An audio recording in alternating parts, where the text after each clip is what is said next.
உங்க பையன் எப்படி சார் இருக்கான் அப்படின்னு விசாரிச்சார் ஒருத்தர். அவன் என்ன சார், எதை சொன்னாலும் காதில் வாங்க மாட்டேங்கிறான், அவன் பாட்டுக்கு போறான் வர்றான் அப்படின்னு சொல்லி அழுத்துக்கிட்டார் அப்பா. பெரியவங்க சொல்றத சின்ன பிள்ளைங்க கேட்கறது இல்லைங்கிறது ஒரு குறை. பெரியவங்க சொல்றது சின்ன பிள்ளைங்க காதலியே விழறது இல்லைங்கிறது ஒரு குறை. இது கொஞ்சம் சீரியஸான விஷயம், கவனிச்சு பார்க்கணும். ஒரு குழந்தைக்கு காது சரியா கேக்குதா இல்லையா அப்படிங்கறத நாம தான் கவனிச்சு பார்த்து கண்டுபிடிக்கணும். அதுவா நம்ம கிட்ட தவழ்ந்து வந்து அப்பா எனக்கு காது கேட்கல, அழைச்சிட்டு போங்க டாக்டர் கிட்ட அப்படின்னுலாம் சொல்லிட்டு இருக்காது. அது சரி, ஒரு குழந்தைக்கு காது சரிவர கேக்குதா இல்லையா அப்படிங்கறத முன்கூட்டியே நாம தெரிஞ்சுக்கிறது எப்படி? அதுக்கு சில வழி இருக்கு. உங்க குழந்தைய கொஞ்சம் அப்படியே கவனிச்சு பாருங்க. அடிக்கடி ஜலதோஷம், காதுல அரிப்பு ஏற்படுதா? மூக்கு விரிவாகவும் அப்புறம் டான்சில், அடினாய்டு, சத அழற்சி இது மாதிரி ஏதாவது இருக்கா? வாயிலிருந்து எச்சில் ஒழுகுதா? குழந்தை வாயினால சுவாசிக்குதா? பற்கள் முன்னாடி தள்ளி வளருதா?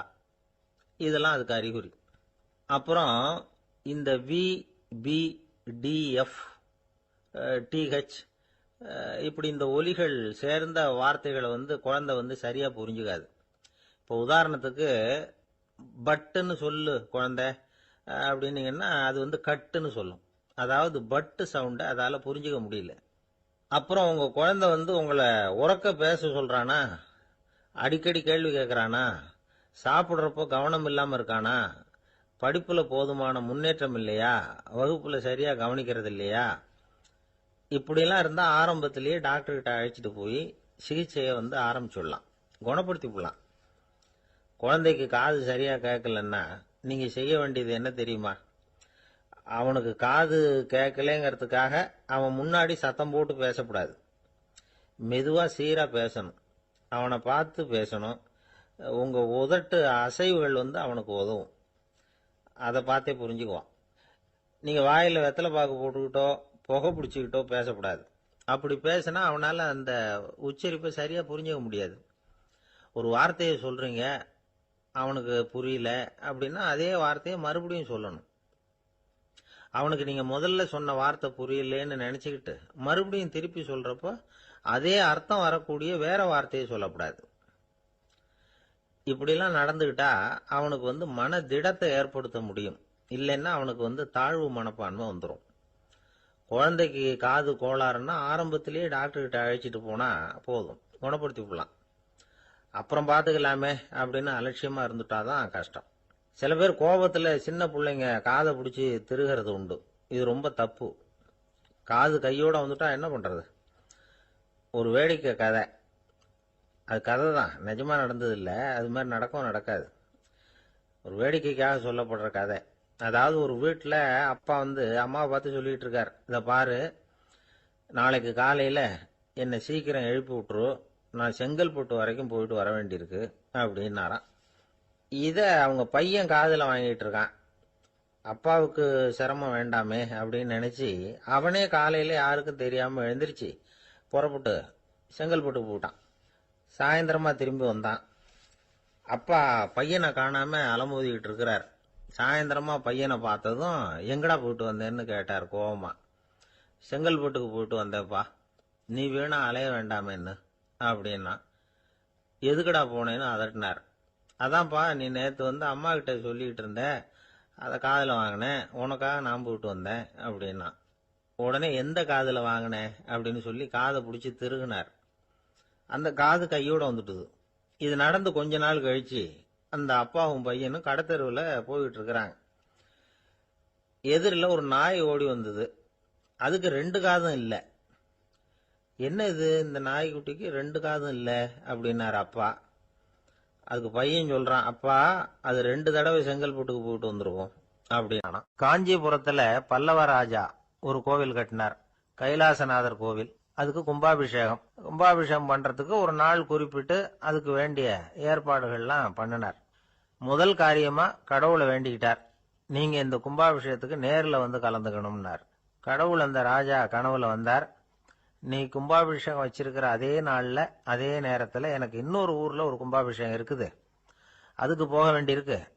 அதாவது திருநின்ற ஊர்ல என்னுடைய பக்தர் ஒருத்தர் அவரும் ஒரு கோயில் கட்டி கும்பாபிஷேகம் செய்கிறார். நான் அதுக்கு போக வேண்டியிருக்கு, அதனால உன்னுடைய தேதியை நீ மாத்தி வச்சுக்கோ அப்படின்னார். கடவுள் தான் எங்கேயும் இருக்கிறவராச்சே, அவர் நினைச்சா 2 இடத்துலயும் இருந்து கோயில் கும்பாபிஷேகத்தை நடத்த முடியாதா? ஏன் அப்படி செய்யல? அது ஒரு முக்கியமான காரணத்துக்காகத்தான்.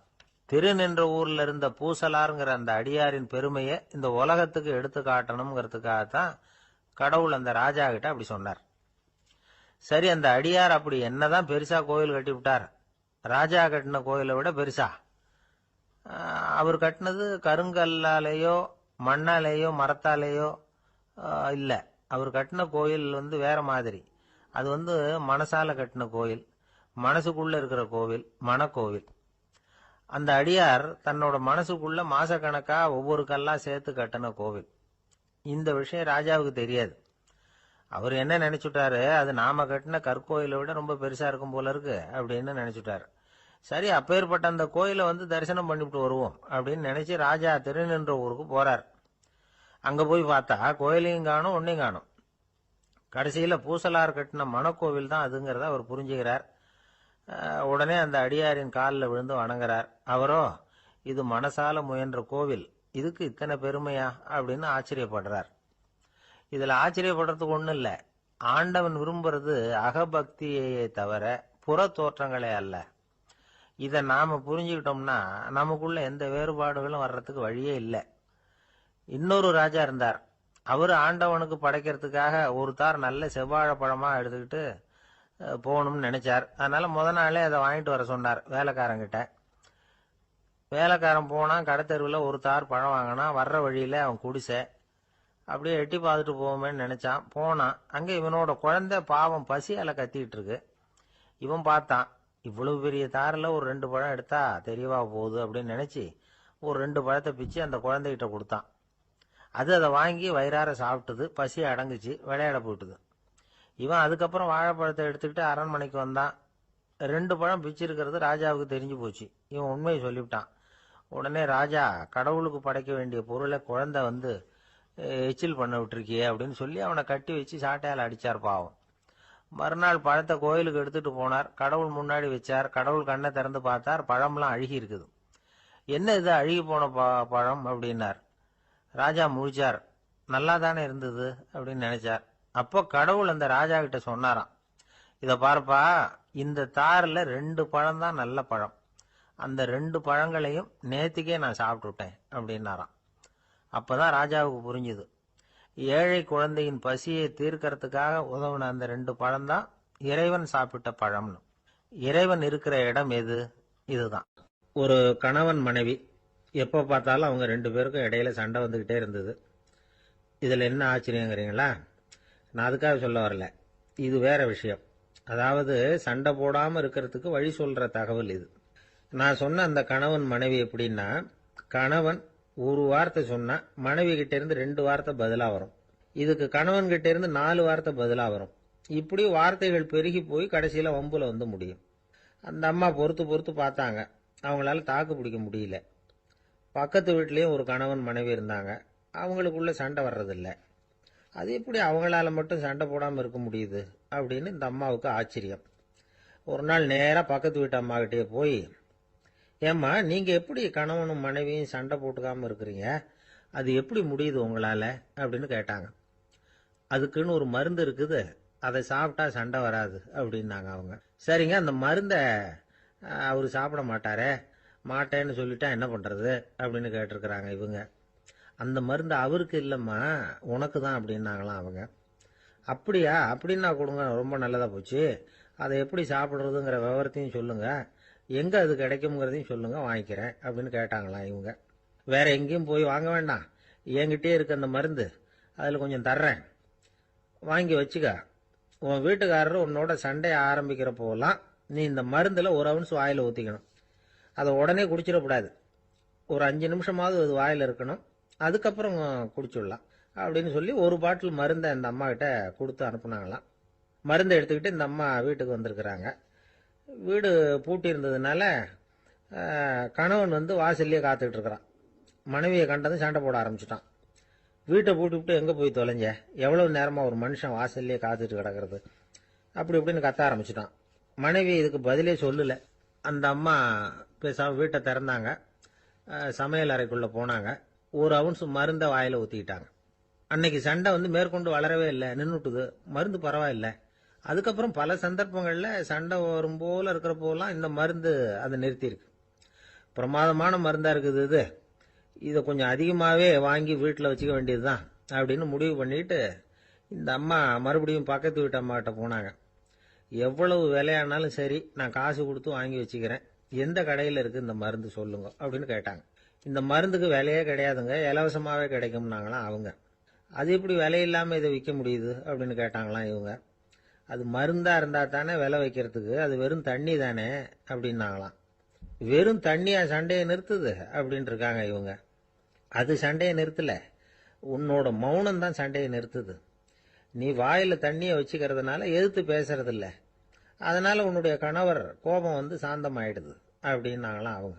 இந்த கதையிலிருந்து சண்டையை நிறுத்துற மருந்து எதுன்னு தெரிஞ்சுக்கிட்டோம் இல்லையா. ஒருத்தர் என்ன பண்ணாரு, பாட்டில்ல தண்ணியை ஊத்தி வச்சுக்கிட்டு அவர்கிட்ட வர்றவங்களுக்கெல்லாம் இதை சிபாரிசு பண்ணலாம்னு நினைச்சிட்டு உட்காந்துருந்தார். ஒரு அம்மா வந்தாங்க. இதை கேட்டுட்டு இதையே ஒரு மருந்து மாதிரி கொடுக்கலாம்ங்கிறது அவர் முடிவு. அதனால பாட்டிலில் தண்ணி அடைச்சி வச்சுக்கிட்டு அதில் கலருக்காக என்னத்தையோ ஒரு ஜீரகம் அது மாதிரி எதையாவது கலந்து வச்சுக்கிட்டு ஒரு மருந்து மாதிரி ஒரு பாவனையில் வச்சுக்கிட்டு உட்காந்துருக்காரு. யாராவது வீட்டில் சண்டைன்னா என்கிட்ட வாங்க மருந்து தரேன்னு. ஒரு அம்மா வந்தாங்க. எனக்கும் என் வீட்டுக்காரருக்கும் அடிக்கடி சண்டை வருதுங்க அப்படின்னு இருக்காங்க. கவலைப்படாதம்மா, நான் ஒரு மருந்து தரேன்னு சொல்லி வீட்டுக்குள்ளே போய் ஒரு பாட்டில் எடுத்து வந்து கொடுத்தார். பாட்டிலில் இருக்கிறது என்னங்கிறத சொல்லிவிட்டா அது பேரில் மரியாதை வராது இல்லையா, அதனால சொல்லல. அந்த அம்மா வாங்கிட்டு போனாங்க. 4 நாள் கழிச்சு திரும்பி வந்தாங்க. என்னம்மா வீட்டில் சண்டை நின்று போச்சான்னு கேட்டிருக்காரு இவர். அங்கே நின்று போச்சுங்க, இப்போ உங்ககிட்ட ஆரம்பமாக போகுதுன்னாங்களாம். என்னம்மா அப்படின்னு இருக்காரு இவர் பயந்து போய். பின்ன என்னங்க, நீங்கள் என்ன மருந்து கொடுத்துருக்குறீங்க என்னங்க அப்படின்னாங்களாம் கோவமா. அது வெறும் தண்ணி தானே அப்படின்னு இருக்காரு இவர். தண்ணியா இது, நல்லா பாருங்க அப்படின்னு அந்த பாட்டில் நீட்டினாங்களாம். இவர் வாங்கி பார்த்துருக்காரு. அப்புறம் தான் விஷயம் புரியுது அவருக்கு. இவர் கை தவறுதலா அவங்க வீட்டில் இருந்த மண்ணெண்ணெய் பாட்டில் எடுத்து அவர்கிட்ட கொடுத்துருக்குறாங்க. அப்புறம் என்ன ஆகும், சண்டை வராம. ஆந்திர நாட்டில் ஒரு அரசர் இருந்தார். அந்த அரசர்கிட்ட ஒரு அமைச்சர் இருந்தார். அந்த அமைச்சர் பேரு ராயண பாஸ்கர். அவர் ஒரு பெரிய அறிவாளி. அது மட்டும் இல்ல, மிகச்சிறந்த கொடையாளி. யார் எது கேட்டாலும் இல்லைன்னு சொல்ல மாட்டாராம். அதன் காரணமாகவே அவர்கிட்ட இருந்த செல்வம் நாளுக்கு நாள் குறைஞ்சிக்கிட்டே வந்துட்டு தான். கடைசியில் குடும்பத்துக்குன்னு எதுவும் வைக்காமலே அவர் போய் சேர்ந்துட்டார். மகனும் இறந்துட்டார். அந்த குடும்பத்தில் மிஞ்சி இருந்தது அவருடைய மருமகள், ஒரு பேரன், அவ்வளவுதான். இருந்த ஒரே சொத்து பழுதடைஞ்ச ஒரு வீடு. அந்த அம்மா மற்ற வீடுகளில் வேலை செஞ்சு தன்னுடைய பிள்ளைய படிக்க வச்சுக்கிட்டு வராங்க. அந்த புள்ள ஒரு பெரிய வள்ளலுடைய பேரன்கிறது அந்த பள்ளி வாத்தியார்களுக்கும் தெரியும். அதனால அவங்களும் இவங்கிட்ட கொஞ்சம் அன்பாகவும் அக்கறையாகவும் பழகி பாடம் சொல்லி கொடுத்துக்கிட்டு இருக்கிறாங்க. ஒரு நாள் ஒரு புகழ்பெற்ற கவிஞர் ஒருத்தர் அந்த பள்ளிக்கூடத்துக்கு வந்திருக்கிறார். ஆசிரியர்கள் கிட்ட பேசிக்கிட்டு இருந்தப்ப ஒரு செய்தியை சொன்னாராம். ராயண பாஸ்கருங்கிற வள்ளல் எனக்கு நிறைய உதவிகள் செஞ்சிருக்கார், என்னை பாராட்டி பரிசுகள்லாம் கொடுத்துருக்கிறார். அந்த வள்ளல் வாழ்ந்த கிராமத்தை பார்க்கணுங்கிறதுக்காக தான் இப்போ இங்கே வந்திருக்கிறேன் அப்படின்னாராம். ஆசிரியர் உடனே இந்த பையனை கூப்பிட்டு, இதை பாருங்க, இவன் யார் தெரியுமா, நீங்க குறிப்பிடுகிற அந்த வள்ளலின் பேரன் அப்படின்னு அறிமுகப்படுத்தினாராம். கவிஞரின் கண்கள்ல ஆனந்த கண்ணீர். அந்த பரவச நிலையிலேயே அந்த வள்ளலை பற்றி கவி பாட ஆரம்பிச்சுட்டாராம். இந்த சின்ன பையன் அதை கேட்டிருக்கிறான். உடனே என்ன பண்ணான் தெரியுமோ, தன் கையில் அணிஞ்சிருந்த ஒரு பொன் வளையலை கழட்டி அந்த கவிஞருக்கு பரிசா கொடுத்துட்டானாம். எல்லாருக்கும் ஆச்சரியம். தாத்தா இருக்கும் நிலையில கொடுத்தார், பேரன் இல்லாத நிலையிலையும் கொடுக்குறான். பையனை எல்லாரும் பாராட்டினாங்களாம். இருந்தாலும் அவனுக்குள்ள ஒரு பயம் எதுவும் ஆரம்பமாச்சு. பள்ளிக்கூடம் விட்டு வீட்டுக்கு வரும்பொழுது அந்த பயம் இன்னும் அதிகமாயிட்டுது. அம்மா என்ன சொல்லுவாங்களோ தெரியலையே, ஏதோ திடீர்னு தோணிச்சு வளையல கழட்டி கொடுக்கணும்னு கொடுத்துட்டோம். குடும்பம் இருக்கிற நிலையில இப்படி நான் செஞ்சது தப்பா, வீட்டு செலவுக்கே அம்மா எவ்வளவு கஷ்டப்படுறாங்க, வீட்டுக்கு போனதும் என்ன நடக்குமோ தெரியலையே அப்படின்னு நினைச்சு பயந்துகிட்டே அவன் வீட்டுக்குள்ள அடி எடுத்து வைக்கிறான். அம்மா கூப்பிட்டு சாப்பாடு போட்டாங்க. அவங்க கண்ணில் படக்கூடாதுங்கிறதுக்காக ஒரு கையை பின்னாடி மறைச்சிக்கிட்டே இருந்தான். அம்மா இதை கவனிச்சுட்டாங்க. ஏய், உன் கையை ஏன் அப்படி வச்சிருக்கிற, உன் கைக்கு என்னாச்சு, ஏதாவது அடிபட்டு போச்சா அப்படின்னு கேட்டுக்கிட்டே கையை எடுத்து பார்க்குறாங்க. வளையல காணலை. வளையல் எங்க அப்படின்னு கேட்குறாங்க. இவன் தயங்கிக்கிட்டே நடந்ததை சொல்கிறான். அதை கேட்டதும் அந்த அம்மாவோட முகம் கோபத்தால் செவந்து போச்சான். முட்டாளே, என்ன காரியம் பண்ண அப்படின்னு கன்னத்தில் அரைஞ்சிட்டாங்களாம். அம்மா, என்னை அடிக்காத, ஏதோ தெரியாமல் தப்பு பண்ணிட்டேன் அப்படின்னு இருக்கான். மகனே, வளையலை கொடுத்ததுக்காக நான் உன்னை அடிக்கலை அப்படின்னு, பின்ன எதுக்கு அடிச்சேன்னு கேட்டிருக்கான். உன் பாட்டனார் ஒரு பெரிய வள்ளல், அவர் எதையும் பாதி வேலையா செய்யறதில்ல. அவருடைய பேரை நீ அரைகுறை வேலை செஞ்சுட்டு வந்திருக்கிற அப்படின்னாங்களாம். என்னம்மா சொல்றேன் இருக்கான். நீ ஒரே ஒரு வளையல மட்டும்தானே கழட்டி கொடுத்துருக்குற. கொடுக்கறதா இருந்தா ரெண்டையும் சேர்த்துல கொடுத்துருக்கணும். அதுதானே உங்க தாத்தாவுக்கு பெருமை அப்படின்னாங்களாம். அம்மா தெரியாம இப்படி செஞ்சுட்டேன், உங்ககிட்டயும் அரை வாங்கிட்டேன் அப்படி இப்படின்னு அவன் சொல்லியிருக்கிறான்.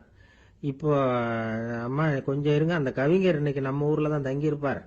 நாளைக்கு காலையில தான் அவர் வந்து எங்க இருக்காருன்னு விசாரிச்சு இன்னொரு வளையலையும் கொடுத்துட்றேன் அப்படின்னு இருக்கான். மகனே, நல்ல செயல்களை எல்லாம் நாளைக்குன்னு ஒத்தி போடாத. நாளைக்கு என்ன நடக்குங்கிறது யாருக்கு தெரியும். இப்பவே போ, எங்க இருக்காருன்னு பாரு அப்படின்னு இருக்காங்க. மகன் புறப்பட்டான். பள்ளி ஆசிரியர்கிட்ட போய் கேட்டானா அந்த கவிஞர் எங்க இருக்காருன்னு. அவர் சொன்னாராம். உடனே போய் அவர் இருக்கிற இடத்துல கதவை தட்டியிருக்கான். ராத்திரி நேரத்தில் இவனை கண்டதும் அவருக்கு ரொம்ப ஆச்சரியம். இவன் இன்னொரு கை வளையலையும் எடுத்து நீட்டியிருக்கான். அவர் திகைச்சு போய் நிற்கிறார். அவரால் என்ன பண்றதுன்னே தெரியல. ஆனந்த கண்ணீர். இது வந்து பெரியவர்கள் கூற கேட்ட ஒரு வரலாறு. இன்னைக்கு இப்படிப்பட்டவங்களை பார்க்க முடியுமா? வறுமை வந்து வள்ளல் தன்மையை ஒன்று செய்து விடாதுங்கிறதுக்கு இது ஒரு உதாரணம். ஒருத்தன் இன்னொருத்தனை பார்த்து கேட்டானா, எங்க தாத்தா உங்க தாத்தாவுக்கு 100 ரூபா கடன் கொடுத்துருக்கிறார், அதை எப்போ திருப்பி கொடுக்க போறேன்னு. கவலைப்படாத, எங்க பேரன் அதை உங்க பேரன்ட்ட திருப்பி கொடுத்துருவான் அப்படின்னு நானா. ஒரு ஊர்ல ஒரு மன்னர் இருந்தார். புத்தி கூர்மை உள்ள ஒரு மன்னர். பொதுவா மன்னர்களுக்கு சந்தேகம் வந்தா சபையில உள்ள சான்றோர்கள் கிட்ட கேட்டு தெரிஞ்சுக்கிறது தானே வழக்கம். ஆனா இங்க அப்படி இல்லை. மற்றவங்களுக்கு சந்தேகம் வந்தா மன்னர்கிட்ட வந்து கேட்டு தெரிஞ்சுக்குவாங்க. அது மாதிரி கேட்டு தெரிஞ்சுக்கிறதுக்காக ஒரு பெரியவர் ஒரு நாள் வந்தார். அவர் கையில 3 பொம்மைகள் வச்சிருந்தார். 3 ஒரே மாதிரி பொம்மைகள், கொஞ்சம் கூட வித்தியாசம் தெரியல. ஏது இந்த பொம்மைன்னு கேட்டார் மன்னர். எனக்கு வேண்டியப்பட்ட ஒருத்தங்கிட்ட இருந்து இதை வாங்கிட்டு வந்திருக்கிறேன். நான் தான் அவன்கிட்ட இந்த பொம்மையை செஞ்சு கொடுக்கும்படியா கேட்டுக்கிட்டேன். அவன் ரொம்ப புத்திசாலி, அவன் தான் இதை செஞ்சு கொடுத்தான். ஆனா அதுல ஒரு சிக்கல் அப்படின்னார். என்ன பிரச்சனைன்னு கேட்டிருக்காரு இவர். நான் அவன்கிட்ட கேட்டது 3 விதமான பொம்மைகளா இருக்கணும்னு கேட்டேன். அவன் என்னடான்னா 3 ஒரே மாதிரியா செஞ்சு கொடுத்துட்டான் அப்படின்னார். அவன்கிட்டயே கேட்கறது தானே அப்படின்னு இருக்காரு இவர். கேட்டேன். அவன் என்ன சொல்றான்னா, இது 3 ஒரே மாதிரி பொம்மை கிடையாது, 3 விதம், ஒண்ணுக்கு ஒண்ணு வித்தியாசம் இருக்குது. இந்த 3 பொம்மையும் 3 விதமான நண்பர்களுக்கு உதாரணங்கள் அப்படின்னு சொல்றான். எனக்கு ஒன்றும் புரியல, அதுதான் உங்ககிட்ட வந்தேன் அப்படின்னார். சரி, அந்த பொம்மைகளை இப்படி கொடுங்க அப்படின்னு வாங்கினார் மன்னர். எடுத்துக்கிட்டு உள்ள போனார். கொஞ்ச நேரம் கழிச்சு வெளியில வந்தார். அதுக்கப்புறம் சொன்னார், இத பாருப்பா, அவன் சொன்னது சரிதான், 3 விதம் தான். இது இருக்குதே முதல் பொம்மை, இது வந்து உத்தமமான நண்பனுக்கு உதாரணம். இந்த 2வது பொம்மை வந்து இது வந்து மத்தியமமான நண்பனுக்கு உதாரணம். அந்த 3வது பொம்மை இருக்குதே அது வந்து மோசமான நண்பனுக்கு உதாரணம். இதை செஞ்சவன் உண்மையிலேயே பெரிய அறிவாளி தான் அப்படின்னாராம். வந்தவருக்கு ஒன்றும் புரியல. பார்த்தா ஒன்றும் வித்தியாசம் தெரியலையே அப்படின்னு அவன் குழம்பி போய் நிக்கிறான். இப்போ அந்த மன்னர் வந்து விளக்கம் கொடுக்கிறார். அந்த 3 பொம்மையையும் எடுத்து முன்னாடி வச்சார். ஒரு மெல்லிய கம்பிய கையில எடுத்தார். அந்த முதல் பொம்மை காதுல விட்டார். கொஞ்ச தூரம் உள்ள போய் அப்படியே நின்னுட்டுது அந்த கம்பி. அப்புறம் 2வது பொம்மை காதுல அந்த கம்பியை விட்டார்.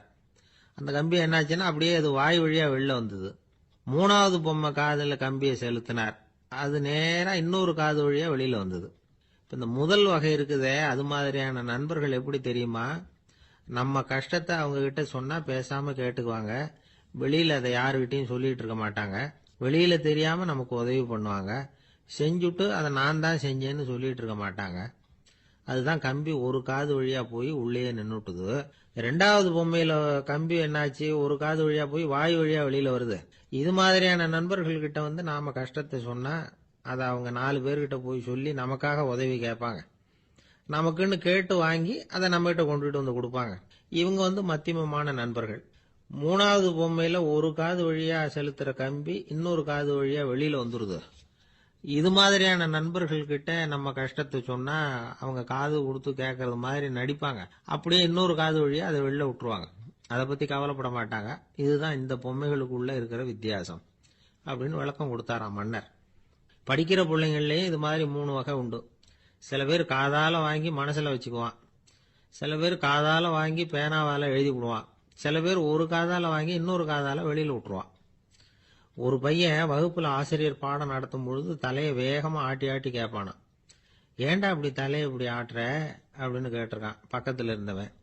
தலையை ஆட்டினா தாண்டா ஒரு காது வழியா உள்ள போறது இன்னொரு காது வழியா வெளியில வேகமா வெளில போகும் அப்படின்னு அந்த பையன். லோகமானிய பாலகங்காதர திலகர் இருந்தார்ல, அவருக்கு 15 வயசுலயே கல்யாணம் நடந்துதான்.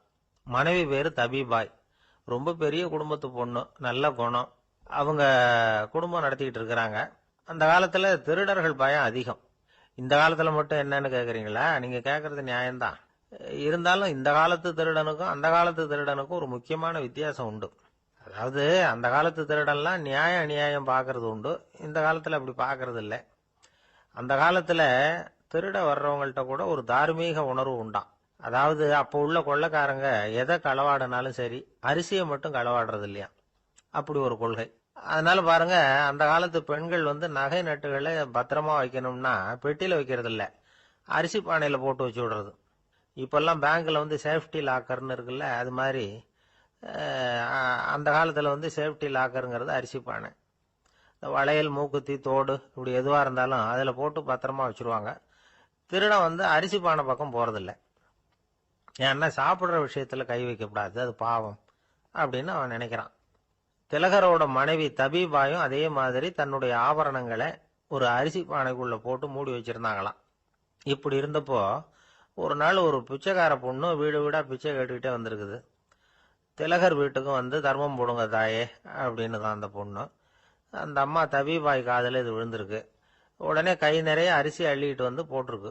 பாத்திரத்துல அரிசியை போட்டதுக்கு அப்புறம் தான் தெரியுது, பளிச்சுன்னு கண்ணுல படுது. அதாவது அந்த அம்மாவோட வைர மூக்குத்தி ஒண்ணு அரிசியோட சேர்ந்து அந்த பிச்சைக்கார பொண்ணு பாத்திரத்துல போய் விழுந்துட்டுது. இந்த அம்மாவுக்கு மனசுக்குள்ள குழப்பம், என்ன இப்படி ஆயிட்டுதே, மூக்குத்தி போயிட்டுதே, பிச்சை பாத்திரத்துல இருந்து அதை எப்படி எடுக்கிறது அப்படின்னு தயக்கம். வாயை திறந்து அதை கேட்கறதுக்கும் கூச்சம். திண்ணையில உட்கார்ந்து இருந்த திலகர் இவ்வளவையும் பார்த்துக்கிட்டு இருக்கிறார். மனைவியின் மனசுக்குள்ள நடக்கிற மௌன போராட்டத்தை அவர் நல்லா புரிஞ்சுக்கிட்டாராம். மனைவியை பார்த்து சொன்னாராம், தபீபாய், இது தெய்வ சம்மதம். அவளுக்கு சேர வேண்டிய மூக்குத்தி அவகிட்ட போயிட்டுது. பிச்சை பாத்திரத்துல விழுந்த மூக்குத்தியை எடுக்க வேணாம் அப்படின்னாராம். சரின்னு சொல்லிவிட்டு மேற்கொண்டு எதுவும் சொல்லாம அந்த அம்மா வீட்டுக்குள்ள போயிட்டாங்களாம். இந்த காலத்துல எல்லாம் அது மாதிரி நடக்குமா? வெறும் அரிசியை போட்டுட்டு விவகாரம் பண்ணிட்டு இருக்க மாட்டோமா? ஒரு பெரிய மனுஷன் வீட்டுக்கு ஒரு பிச்சைக்காரன் வந்தான்.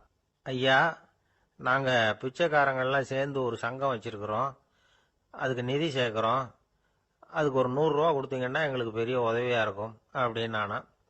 அதெல்லாம் ஒன்றும் கொடுக்க முடியாது போ அப்படின்னாராம் அவரு. அப்படின்னா ஒரு 50 ரூபாயாவது கொடுங்களேன் அப்படின்னு இருக்கான்.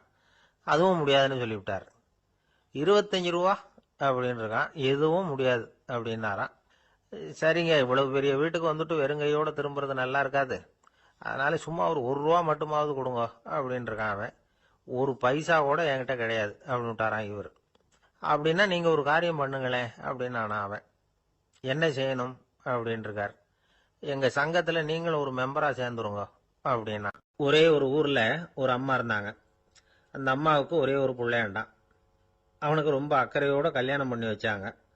கல்யாணம் முடிஞ்சதும் மருமக பொண்ணு வீட்டுக்கு சேர்ந்தது.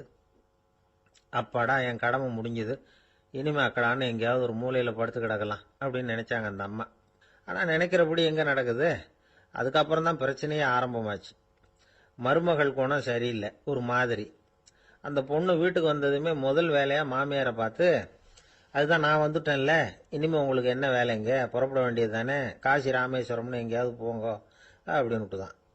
மாமியாரை பார்த்தாங்க, கொஞ்சம் யோசனை பண்ணாங்க. இந்த பாருமா, நீ இப்படி சொல்றதுக்கு முன்னாடியே வீட்டை விட்டு புறப்படணுங்கிற முடிவுக்கு நான் வந்துட்டேன். வீட்டை மட்டும் இல்ல, இந்த உலகத்தை விட்டே கூட போறதுக்கு தயாரா இருக்கிறேன். ஆனா ஒரே ஒரு விஷயத்துக்காக என் உயிரை கையில பிடிச்சிக்கிட்டு இருக்கிறேன் அப்படின்னாங்களாம். என்ன விஷயம்னு கேட்டது இந்த மருமக பொண்ணு. வேற ஒண்ணும் இல்ல, என் பிள்ளைக்கு கல்யாணம் பண்ணி வச்சுட்டேன். ஒரு பேர புள்ள பிறந்து அதை என் கண்ணால பாத்துட்டேன்னா நான் எங்க வேணும்னாலும் போறதுக்கு தயாரா இருக்கிறேன் அப்படின்னாங்களாம் அந்த மாமியார். மாமியார் இப்படி சொல்றதுலயும் நியாயம் இருக்கிறதாக பட்டுது அந்த பொண்ணுக்கு. சரி, அப்படியே இருந்து பார்த்துட்டு போகலாம் அப்படின்னு அனுமதி கொடுத்தது. கொஞ்ச காலத்துல ஒரு பேரன் பிறந்தான். அந்த அம்மாவும் பேரனை கண்ணால பார்த்துட்டாங்க. சரி, பேரனை பார்த்தாச்சுல்ல, இனிமே புறப்பட வேண்டியது தானே அப்படின்னது மருமக பொண்ணு. மாமியார் பார்த்தாங்க, நீ சொல்றது சரிதாம்மா, அதுல ஒன்றும் தப்பு இல்லை. என்னோட பேரன் உங்களை அம்மா அப்பான்னு கூப்பிடுறத என் காது குளிர கேட்டுட்டு போயிடுறேனே அப்படின்னாங்களாம். சரி, அந்த ஆசையை நிறைவேறட்டும் அப்படின்னு காத்துக்கிட்டு இருந்தாங்க. பேரன் வளர்ந்தான், நடந்தான், பள்ளிக்கூடம் போனா, பெரியவனானா. மருமக பொண்ணு மறுபடியும் மாமியாரை விரட்ட ஆரம்பிச்சுட்டுது, இன்னும் புறப்புள்ளையான்னு. இதை பாருமா, இது வரைக்கும் இருந்தது இருந்துட்டேன். பேரனோட கல்யாணத்தையும் கண்ணால் பார்த்தாதான் இந்த கட்டை வேகும் போல இருக்குது அப்படின்னு சொல்லி ஒரு மாதிரியாக பேச ஆரம்பித்தாங்க. இதுவும் நியாயமான ஆசையாக தான் படுது அப்படின்னு அது யோசிச்சிருக்கு அந்த பொண்ணு. சரின்னு அதுக்கும் ஒத்துக்கிட்டது. உடனே பேரனுடைய கல்யாணமும் முடிஞ்சது ஒரு வழியா.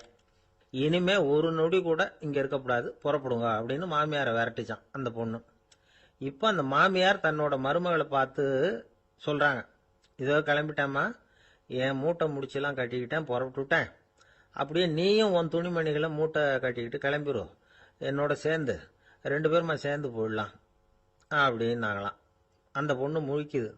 முழிக்காதே, உனக்கும் ஒரு மருமக வந்துட்டா, இனிமேல் நீயும் ஒரு மாமியார் தானே, உனக்கும் இனிமேல் இங்கே வேலை இல்லை, புறப்படு அப்படின்னாங்களாம். அப்போ தான் அந்த பொண்ணு சிந்திக்க ஆரம்பிச்சுதான், தன்னோட தவறு புரிஞ்சுதான். இந்த தகவலை கேட்டுக்கிட்டு இருக்கிற மருமகள்லாம் இதை பற்றி கொஞ்சம் யோசிச்சு பார்க்கணுங்கிறதுக்காகத்தான் இதை சொல்கிறோம் மாமியார்கள் சார்பாக. கொஞ்ச நாளைக்கு முன்னாடி ஒரு பொண்ணை பார்த்து பேசுகிற சந்தர்ப்பம் கிடைச்சிது ஒரு கல்யாண வீட்டில். அந்த பொண்ணு சொல்லிச்சு, சார் எனக்கு கல்யாணம் ஆகி 15 வருஷம் ஆகுது, நான் மாமியார்கிட்ட சண்டை போட்டதே இல்லை அப்படின்னு ரொம்ப அடக்கமாக சொல்லிச்சு. அது எப்படிம்மா சாத்தியமாச்சுன்னு கேட்டோம். எனக்கு கல்யாணம் ஆகி 15 வருஷம்தான் ஆச்சு, ஆனால் என் மாமியார் செத்து போய் 20 வருஷத்துக்கு மேலே ஆயிட்டுது அப்படின்னுது. ஒரு ஆளை அடையாளம் கண்டுபிடிக்கணும்னா அதுக்கு சுலபமான வழி என்ன? முகத்தை பார்த்து கண்டுபிடிக்கிறது தான். ஆனால் மனுஷன் தப்பு பண்ண ஆரம்பிக்கும் பொழுது அவனை கண்டுபிடிக்கிறதுக்கு வேற வழிகளை தான் கையாள வேண்டியிருக்கு. கைரேகை அதுக்கு ரொம்ப உபயோகப்படுது. கைரேகைகள் ஒருத்தருக்கு இருக்கிறது மாதிரி இன்னொருத்தருக்கு இருக்கிறது இல்லை. பல் வரிசையும் அப்படிதான். ஏமாத்துறவங்க அதிகமாக போனால் இருக்கிறவங்க எச்சரிக்கையாக இருக்க வேண்டியிருக்குது. பயோமெட்ரிக்ஸ் அப்படிங்கிறது ஒரு பெரிய தொழில்நுட்பம். இதை உபயோகப்படுத்தி சில பாதுகாப்பு உத்திகளை எல்லாம் உருவாக்கி இருக்கிறாங்க அமெரிக்காவில். வீட்டுக்கு சொந்தக்காரர் குரல் கொடுத்தா கதவு திறக்கும், அல்லது அவர் கை வச்சா கதவு திறக்கும். மற்றவங்க யார் என்ன பண்ணாலும் கதவு திறக்காது. இது ஒரு முறை. அவரோட குரல் அல்லது கைரேகை ஒரு எலக்ட்ரானிக் சாதனத்தில் ஏற்கனவே பதிவு பண்ணப்பட்டிருக்கும். இவர் குரல் கொடுக்கறப்போ அல்லது கையை வைக்கிறப்போ அதை ஒப்பிட்டு பார்த்து சரியா இருந்தா கதவு திறக்கிறது மாதிரி ஒரு ஏற்பாடு. இதே மாதிரி ஒருத்தரோட விழித்திரையில உள்ள இரத்த குழாய் அமைப்பு பாருங்க, அது கூட ஒருத்தருக்கு இருக்கிறது மாதிரி இன்னொருத்தருக்கு இருக்கிறது இல்லை. அதனால அதை வச்சு அடையாளம் கண்டுபிடிக்கக்கூடிய சாதனங்களும் இப்போ பழக்கத்துக்கு வந்தாச்சு. கைரேகையை ஒப்பிடுற சாதனத்தை விட விழித்திரை இரத்த குழாய் அமைப்பை அடையாளம் காணுற சாதனம் இருக்கு பாருங்க, இது ரொம்ப நுட்பமானது. இது நம்ப தகுந்தது. ஒரு ஆளை அடையாளம் கண்டுபிடிக்கிறதுக்கு இது எடுத்துக்கிற நேரம் 1 வினாடி தான். ஒரு கருவி இருக்கும், அதுல உள்ள ஒரு சிறு துளையில கண்ணை வச்சு பார்க்கணும்.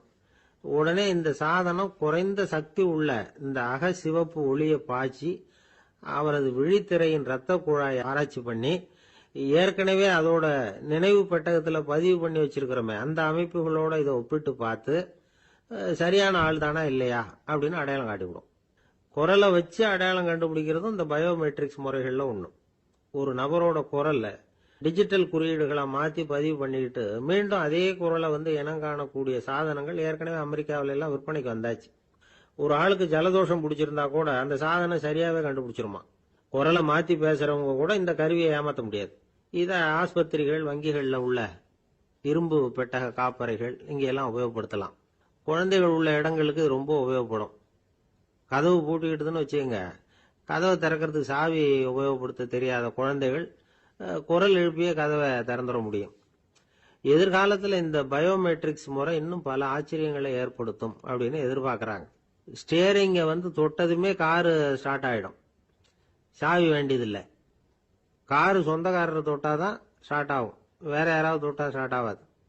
ஒரு மனுஷனோட நடை, அவர் டைப்ரைட்டரை தொடுகிற விதம், இதையெல்லாம் வச்சு கூட ஆளை அடையாளம் காணக்கூடிய தொழில்நுட்பம் வரலாம்.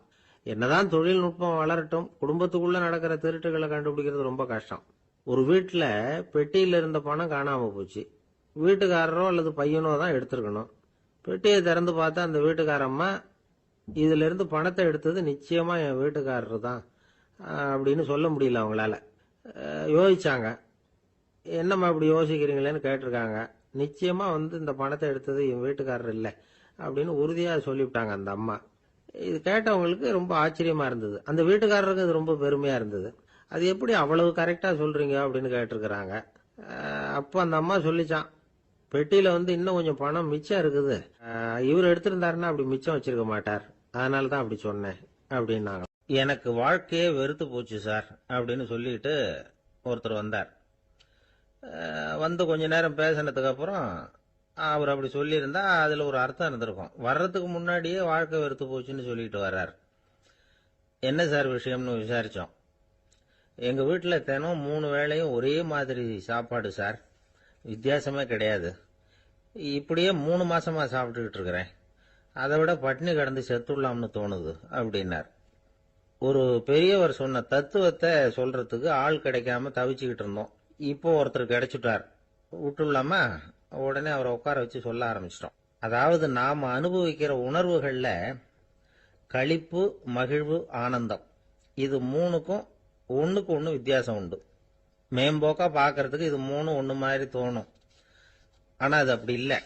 களிப்புங்கிறது உடம்ப பொறுத்தது, மகிழ்வுங்கிறது மனசை பொறுத்தது, ஆனந்தம்ங்கிறது ஆன்மாவை பொறுத்தது. இப்படி இந்த 3 வகையான அந்த சுவைப்புகளின் தன்மையும் வேற வேற. இப்ப முதல்ல களிப்புங்கிறத எடுத்துக்குவோம். நம்ம புலன்களுக்கு களிப்பை தரக்கூடிய பொருள்களுக்கு சில விசேஷ குணம் உண்டு. அது எப்படின்னா, சீக்கிரமே சலிப்பு உண்டு பண்ணும். ஒருத்தர் அந்த பொருளை எடுத்துக்கிட்டா அது இன்னொருத்தருக்கு குறைஞ்சிரும். உணவு, உடை, இதெல்லாம் வந்து களிப்பை தரக்கூடிய பொருள்கள். இப்போ உதாரணத்துக்கு, ஒரு சாப்பாட்டு மேசையில ஒரு பாத்திரத்துல 10 இட்லி இருக்கு. அதுல ஒரு 2 இட்லியை நம்ம தட்டுல எடுத்து வச்சு சாப்பிட்றோம். நாம சாப்பிட்ட அந்த இட்லி நிச்சயமா எதிரில் உட்கார்ந்துருக்கிறவருக்கு இல்லை, அவருக்கு உபயோகப்படாது. நாம சாப்பிட்ட அதே இட்லியை அவரும் சாப்பிட முடியாது, அவர் வேறதான் எடுத்து வச்சுக்கணும். அது மாதிரி நாம ஒரு சட்டையை எடுத்து போட்டுக்கிறோம், அதே சட்டையை அதே நேரத்தில் இன்னொருத்தர் போட்டுக்க முடியாது. புலன்களுக்கு களிப்பை தரக்கூடிய இது மாதிரி பொருள்கள்லாம் முதல் தடவை நமக்கு கொடுக்கிற களிப்பை 2வது தடவையும் கொடுக்காது. 3வது தடவை இன்னும் குறையும், கடைசியில வெறுப்பாக மாறிடும். ஒவ்வொன்னா இட்லியை தொடர்ந்து சாப்பிட்றோம்னு வச்சுக்கோங்க, முதல் இட்லி தரக்கூடிய சுவையை 30வது இட்லி தராது.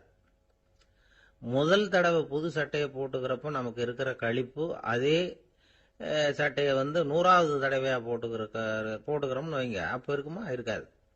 இதுதான் களிப்பு. அதாவது சீக்கிரமே சலிப்பை தரக்கூடியது. ஒருத்தர் எடுத்துக்கிட்டா இன்னொருத்தருக்கு குறைஞ்சு போகக்கூடியது. ஆனா மகிழ்ச்சிங்கிறது அப்படி இல்லை. ஒருத்தர் அனுபவிக்கிறதுனால இன்னொருத்தருக்கு குறைஞ்சு போகாது. இப்ப காலையில சூரியன் உதயம் ஆகிறத பார்த்து சந்தோஷப்படுறோம், அதையே இன்னொருத்தரும் பார்த்து சந்தோஷப்படலாம். ஒரு நல்ல சங்கீதத்தை கேட்கிறோம், ஒரு அழகான ஓவியத்தை ரசிக்கிறோம், நீங்க ரசிக்கிற அதே நேரத்தில் இன்னொருத்தரும் அதை ரசிக்கலாம். அதனால அது குறைஞ்சு போகிறது இல்லை. இது மகிழ்வு. ஆனா ஒண்ணு, ஒரே பாடலை வந்து திரும்ப திரும்ப கேட்டுக்கிட்டு இருந்தா கடைசியில் அலுப்பு தட்டும். அதாவது மகிழ்வுங்கிறது எப்படின்னா, மற்றவங்களோட பகிர்ந்து கொள்றதுனால குறையாது. ஆனா ஒரே பொருள் மீண்டும் மீண்டும் வந்து அனுபவிப்ப தர்றப்போ முதல்ல மகிழ்வு அதிகரிச்சு அதுக்கப்புறம் அது மங்கி மறைஞ்சு போயிடும். இதுதான் அந்த மகிழ்வுங்கிறதுக்கு இலக்கணம். சரி, இப்போ 3வதா சுகம் தரக்கூடிய ஆனந்தம்ங்கிறது எப்படின்னா, இது நமக்கு உள்ளே இருந்து சுரக்கிறது. மனசு வந்து சலனங்கள்ல இருந்து விடுபடுறப்போ இந்த ஆனந்தம் வந்து நமக்கு கிடைக்கும். இது வந்து நிலையான சுகம், ஆத்ம சுகம். களிப்பிலிருந்து மகிழ்வுக்கும், மகிழ்விலிருந்து ஆனந்தத்துக்கும் செல்றது தான் மனிதன் நடத்த வேண்டிய முக்கியமான பயணம். இவ்வளவு விஷயத்தையும் கேட்டுட்டு இந்த காலத்து பையன் ஒருத்தன் வந்தான். சார், இப்போ நீங்க ஒரு சாப்பாட்டு மேசையில ஒரு 10 இட்லி வைக்கிறீங்க, என்ன உட்கார வைங்க, எதிரில் இன்னொருத்தனை வந்து உட்கார வைங்க, நான் வந்து களிப்பு மகிழ்வுலாம் தாண்டி நேரடியா ஆனந்தத்துக்கு பயணம் பண்ணி காட்டுறேன் அப்படின்னா. ஒன்னும் புரியல அவன் சொன்னது. அது எப்படி, என்ன பண்ணுவ நீ அப்படின்னு சொல்லி கேட்டோம் ஆச்சரியமா. 2 இட்லி சாப்பிட்டா தானே சார் களிப்பு, நான் 10 இட்லியும் மொத்தமா சாப்பிட்டுருவேன், அடுத்தவனுக்கு எதுவும் கிடைக்காது, அவனுக்கு கிடைக்காதபடி நாமே சாப்பிட்டுறோம்ல, அதுதானே நமக்கு ஆனந்தம் அப்படின்னு அதுக்கு ஒரு விளக்கம் சொல்றான். காதுங்கிறது எப்பவும் திறந்தே இருக்கக்கூடிய ஒண்ணுதானே. சில பேர் பேசிக்கிட்டே இருப்பாங்க, நாமும் கேட்டுக்கிட்டே தான் இருப்போம். அவர் என்ன சொன்னாரு திருப்பி சொல்லு அப்படின்னு சொன்னா சொல்ல தெரியாது. காது சரியா கேட்டாலும் நாம பேசுறத மற்றவங்க சரியா கேட்கறாங்களா அப்படிங்கிறது சந்தேகம்தான். இந்த சந்தர்ப்பத்தில் ஒரு உண்மையை நாம புரிஞ்சுக்கணும். அதாவது என்னன்னா, கேட்பதுங்கிறது வேற, கவனிக்கிறதுங்கிறது வேற. அதாவது கேட்கிறதுன்னா அது ஹியரிங், கவனிக்கிறது அப்படின்னா அது லிசனிங். கேட்கிறதுங்கிறது தன்னிச்சையா நடக்கக்கூடிய ஒரு செயல். இப்போ ஒரு சாலையில நடந்து போயிட்டு இருக்கிறோம், எவ்வளவோ சத்தம் நம்ம காதுல விழுந்துகிட்டு இருக்கு. கார் போற சத்தம் கேட்குது, பறவை ஒரு மரத்துல இருந்து கத்துது, அந்த சத்தம் கேட்குது. இப்படி நிறைய காதுல விழுந்துகிட்டு இருக்கு. ஆனா கவனிக்கிறதுங்கிறது எப்படின்னா, நம்ம முழு மனசை செலுத்தி உன்னிப்பா கேட்கிறது. எத்தனையோ சத்தத்துக்கு நடுவுல தன்னுடைய குழந்தை அழற சத்தத்தை தாய் தெரிஞ்சுக்க முடியுது இல்லையா, அது மாதிரி. விவரம் தெரிஞ்சவங்க எல்லாம் என்ன சொல்றாங்கன்னா, கவனித்தல் அதாவது லிசனிங் அப்படிங்கிற செயல்ல 3 அம்சங்கள் இருக்கிறதாக சொல்றாங்க. அது என்ன 3 அம்சங்கள் அப்படின்னா, முதல்ல காதால கேட்கறது, இது முதல் அம்சம். ரெண்டாவது என்னன்னா கேட்டதை புரிஞ்சுக்கிறது. மூணாவது என்னன்னா என்ன புரிஞ்சுக்கிட்டோம்ங்கிறத தெரிவிக்கிறது, ஃபீட்பேக் அப்படின்னு சொல்ற மாதிரி. ஒரு ஆசிரியர் வகுப்புல பாடம் நடத்திட்டு இருக்கிறார். வெறுமனே கேட்கிற குழந்தை ஒரு காதால வாங்கி இன்னொரு காதால விட்டுடும். அதாவது கேட்கிற குழந்தை அப்படி செய்யும். ஆனா கவனிக்கிற குழந்தை கேட்டதை புரிஞ்சுக்கும். என்ன புரிஞ்சுக்கிட்டேன்னு கேட்டா பதில் சொல்லும். இதுதான் கேட்கறதுக்கும் கவனிக்கிறதுக்கும் உள்ள வித்தியாசம். ஒரு புள்ளி விவர கணக்கு என்ன சொல்லுது தெரியுமா? ஒரு மனிதன் எழுதுறது மூலமா 6% அறிவை பெருக்கிக்கிறானா, எழுதுறது மூலமா. படிக்கிறது மூலமா 19% அறிவை பெருக்கிக்கிறானா. பேசுறது மூலமா 30% அறிவை பெருக்கிக் கொள்ளுகிறான் அப்படின்னு சொல்றாங்க. ஆனா பாருங்க, கவனிக்கிறது மூலமா 45% அறிவை பெருக்கிக் கொள்ளுகிறான் அப்படிங்கிறது புள்ளி விவரம். அதனால கற்றலின் கேட்டல் நன்று அப்படின்னு சொல்றாங்க இல்லையா, அது இதுதான். அதனால கவனிக்கிறது மூலமா அதிக அறிவை நாம பெருக்கிக் கொள்ள முடியும். கேள்வி ஞானம் தான் ரொம்ப சிறந்தது அப்படிங்கிறார் வள்ளுவர். அதாவது கவனிச்சு கேட்கணும், அதுதான் முக்கியம். மற்றவங்க சொல்றத நல்லா கவனிக்க முடியாதபடிக்கு நாமே சில தடைகளை ஏற்படுத்திக்கிறோம், அல்லது நம்ம அறியாமலே அப்படி ஒரு தடை உண்டாயிடுது. அந்த தடைகளை தாண்டணும் அல்லது தகர்த்து எறியணும் அப்படிங்கிறது பெரியவர்கள் சொல்லுகிற யோசனை. அது என்ன தடைகள் அப்படின்னா, நமக்கு தெரியாத இவர் என்ன சொல்லிட போறார் அப்படிங்கிற நினைப்பு, இது ஒரு தடை. சொல்லி முடிக்கிறதுக்கு முன்னாடியே குறுக்க பேசுறது, மனசு அங்கேயும் இங்கேயும் அலையிறது, இதெல்லாம் தான் தடைகள். ஆசிரியர் பாடம் நடத்துறார் அப்படின்னா மாணவர்கள் அக்கறையா கவனிக்கணும், அப்பதான் பரீட்சையில பாஸ் ஆக முடியும். வீட்டுக்குள்ள கணவன் சொல்றத மனைவி கவனிச்சு கேட்கணும், மனைவி சொல்றத கணவன் கவனிச்சு கேட்கணும், இல்லைன்னா குழப்பமாயிடும். ஒரு அம்மா கோயிலுக்கு போனாங்க. சேலையில ஒரு முடிச்சு போட்டிருந்தாங்க. எதுக்கு சேலையில முடிச்சு போட்டு வச்சிருக்கிறீங்க அப்படின்னு கேட்டாங்க. எங்க வீட்டுக்காரர் ஒரு கடிதத்தை மறக்காம தபால் போட்டியில போட்டுடணும்னு சொன்னார். ஞாபகத்துக்காக முடிச்சு போட்டு வச்சிருக்கிறேன் அப்படின்னாங்க. கடிதத்தை பெட்டியில போட்டுட்டீங்களா அப்படின்னு கேட்டாங்க. அது எப்படிங்க முடியும், அவர் கடிதத்தை என்கிட்ட கொடுக்க மறந்துட்டாரே அப்படின்னாங்களாம். அதனால மறக்கப்படாதுன்னு நினைச்சுக்கிட்டே மறந்து விடுறது, இப்படி ஒரு வாழ்க்கை. அதனால வாழ்க்கையில நமக்கு இருக்கிறது செவிச்செல்வம் ரொம்ப முக்கியமானது. நிறைய கேட்கணும், சொல்றதை விட கேட்கணும், கேட்கறதை விட முக்கியம் கவனிக்கிறது. அப்படி கவனிக்கிறது மூலமா நம்முடைய வாழ்க்கையில வெற்றி பெறணும். அங்க நபிகள் நாயகம் உட்கார்ந்திருக்கிறார். அந்த சமயம் அம்மா அங்க வர்றாங்க. அவங்க கையில திராட்சை பழ கொத்து, அதை கொண்டுகிட்டு நபிகள் கிட்ட கொடுக்கறாங்க. சாப்பிடுங்க அப்படின்னு சொல்லி ரொம்ப அன்பா வேண்டிக்கிறாங்க. நபிகள் நாயகமும் ரொம்ப பிரியமா அதை வாங்கிட்டார். அதுக்கப்புறம் அதை சாப்பிட ஆரம்பிச்சார். நபிகள் நாயகம் மதீனாவில் தங்கி இருந்தப்போ இது மாதிரி நிறைய பேர் பழங்களையும் தின்பண்டங்களையும் கொண்டுட்டு கொடுக்கறது வழக்கம். நபிகள் நாயகம் என்ன பண்ணுவார்னா, அதையெல்லாம் வாங்குவார். உடனே பக்கத்தில் இருக்கிற தோழர்கள் எல்லாருக்கும் பகிர்ந்து கொடுப்பார், தானும் சாப்பிடுவார். இதுதான் எப்போதும் வழக்கம். ஆனா இந்த தடவை என்னாச்சு தெரியுமா, அவர் அப்படி பண்ணல. ஒவ்வொரு பழமா எடுத்து தானே சாப்பிட்டுக்கிட்டு இருக்கிறார். அவர் விருப்பமா சாப்பிடுகிற காட்சியை ஆசை தீர பார்த்துக்கிட்டு இருந்தாங்க அந்த வயசான அம்மா, அந்த பழத்தை கொடுத்தவங்க. அவங்களுக்கு ரொம்ப மகிழ்ச்சியா இருந்தது, மன நிறைவா இருந்தது. நாம ஆசையா கொண்டுகிட்டு கொடுக்கிற பழத்தை நபிகள் நாயகம் இவ்வளவு பிரியமா சாப்பிடுறாரே அப்படின்னு நினைச்சு ரொம்ப சந்தோஷப்பட்டாங்க. அதுக்கப்புறம் அங்கிருந்து அவங்க புறப்பட்டு போயிட்டாங்க. இந்த அம்மா போனதுக்கு அப்புறம் பக்கத்துல இருந்த தோழர்கள் பேச ஆரம்பிச்சாங்க. ஏன்னா அவங்களுக்கு சந்தேகம், இன்னைக்கு வித்தியாசமா நடந்துகிட்டாரே அப்படின்னு. அண்ணலே, எது உங்களுக்கு வந்தாலும் எங்க எல்லாருக்கும் கொடுத்துட்டு தான் நீங்க சாப்பிடுவீங்க. இன்னைக்கு மட்டும் நீங்க அப்படி செய்யலையே, எல்லா பழத்தையும் நீங்களே சாப்பிட்டீங்களே, அதுக்கு என்ன காரணம் அப்படின்னு கேட்டாங்க. இப்படி கேட்கறதுனால நாயகம் அதை தப்பா புரிஞ்சுக்க மாட்டார் அப்படிங்கறது அவங்களுக்கு தெரியும். யாரும் எதையும் அவர்கிட்ட கேட்கலாம், அப்படி கேட்கறதுக்கு உரிமை உண்டு.